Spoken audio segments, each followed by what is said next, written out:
industry or anything of the sort. This question's for Charlie.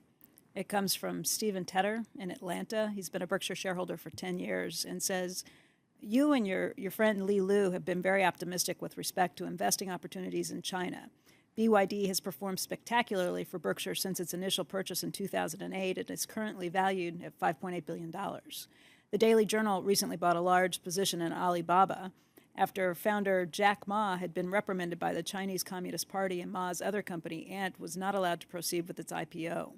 What are your current thoughts on China and whether the communist leaders will allow businesses with strong leadership to flourish in decades to come? Well, I think that the Chinese government will allow businesses to flourish. It was one of the most remarkable things that ever happened in the history of the world when a bunch of committed communists just looked at the prosperity of places like Singapore and said, the hell with this, we're not going to stay here in poverty, we're going to copy what works.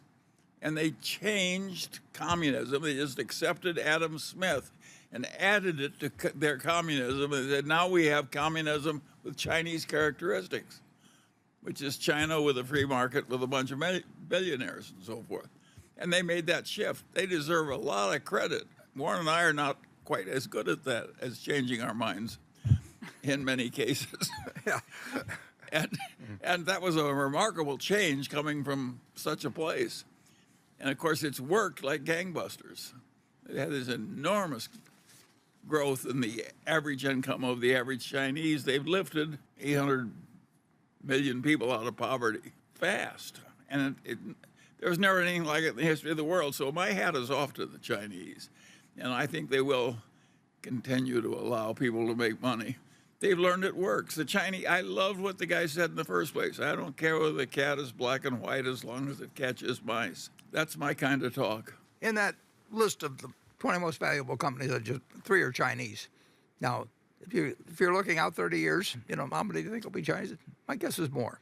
But I don't think they'll top the United States. But who knows? It's amazing what has been accomplished yeah, really amazing. And they found what works. I mean, there's nothing like finding something that works in order to sort of reinforce ideas over time, and we'll see what happens. But I would bet there will be more than 3, but I will bet the United States has more than China has too. This one comes from Tim Medley in Jackson, Mississippi, who's been a Berkshire shareholder since 1987. He writes, on March 19th, respected economist Larry Summers, the former president of Harvard University and the former secretary of the Treasury under President Obama, was critical of President Joe Biden's $1.9 trillion American Rescue Stimulus Plan.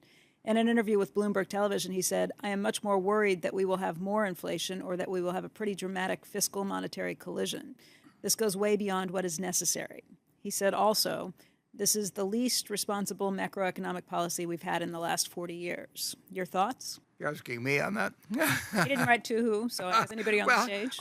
I would say that Larry's been reading his uncle's book, which was Paul Samuelson. But no, Larry is a very, very, very smart fellow, and he's laying out possibilities which actually now have probably been voiced a little more even since that March 19th, whatever date it was that he made that.